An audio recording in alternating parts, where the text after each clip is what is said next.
பழனி முருகன் கோவிலில் தமிழக முதல்வர் விஜய் பிறந்த நாளை முன்னிட்டு தங்கத்தேர் இழுத்து தமிழக வெற்றி கழகத்தினர் வழிபாடு. தமிழக முதல்வர் ஜோசப் விஜய் பிறந்த நாளை முன்னிட்டு தமிழகம் முழுவதும் அவரது கட்சியினர் பல்வேறு நலத்திட்ட உதவிகள் மற்றும் சிறப்பு வழிபாடுகள் மூலம் கொண்டாடி வருகின்றனர். இதன் ஒரு பகுதியாக அறுபடை வீடுகளில் 3ஆம் படை வீடான பழனி அருள்மிகு தண்டாயுதபாணி சுவாமி திருக்கோயிலில் சிறப்பு வழிபாடுகள் நடைபெற்றன. திண்டுக்கல் மேற்கு மாவட்டம் நல்லசாமி தலைமையில் திரண்ட கட்சியினர் முதல்வர் ஜோசப் விஜய் பேரில் கோவிலில் சிறப்பு அர்ச்சனைகள் செய்தனர். அதனைத் தொடர்ந்து உலக மக்கள் நலம் பெறவும் தமிழக முதல்வரின் அரசியல் பயணம் சிறக்கவும் வேண்டி அருள்மிகு தண்டாயுதபாணி சுவாமிக்கு தங்க தேர் இழுத்து நேர்த்திக்கடன் செலுத்தப்பட்டது.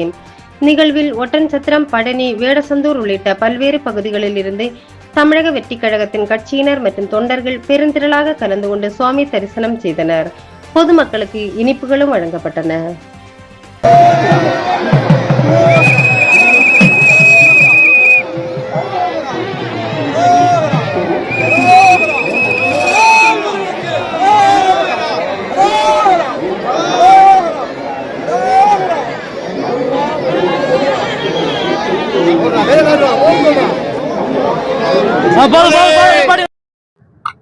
தமிழகத்தினுடைய முதலமைச்சர், வெற்றி கழகத்தினுடைய தலைவர், இளைய தளபதி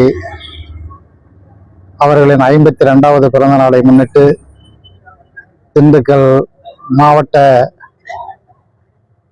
வெற்றி கழகத்தின் சார்பாக பழனிகை அருள்மிகு தண்டாயுதபாணி திருக்கோவிலில் சிறப்பு பூசைகள் செய்து அவர் நீண்ட ஆயுளுடனும் நீண்ட கால அரசனுடைய அனைத்து துறைகளும் சிறப்பாக செயல்பட வேண்டும் என்பதற்காகவும் நீண்ட ஆயுளுடன் அவர் இருக்க வேண்டும் என்பதற்காகவும் தமிழகத்தில் புரட்சித் தலைவர் எம்ஜிஆர், புரட்சித் தலைவர் அம்மா அவர்களுக்கு பின்னால் தமிழகத்தில் சிறந்த ஆட்சியை கொடுக்க வேண்டும் என்ற ஒரே நோக்கத்தில் செயல்பட்டு கொண்டிருக்கின்ற தளபதி அவர்களின் பிறந்த நாளை திண்டுக்கல் மாவட்டத்தின் சார்பாக ஒட்டன்சத்திரம் ஒன்றியத்தை சார்ந்த, தொகுதியை சார்ந்த, வேடசந்தூர், பழனி தொகுதியை சார்ந்த அனைத்து பொறுப்பாளர்களும் மனப்பூர்வமாக முருகனை வேண்டியிருக்கின்றோம் என்பதை அன்போடு தெரிவித்துக் கொள்கின்றோம்.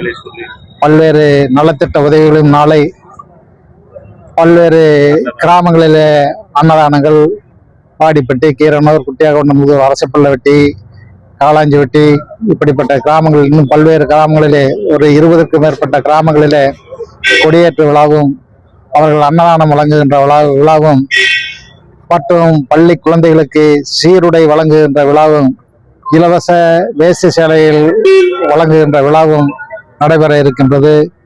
அனைத்து மாவட்டங்களில் அதே போன்று வேடசந்தூரில் 4-5 கிராமங்களிலும், பழனியிலே 4-5 கிராமங்களிலும் நடக்க இருக்கின்றன.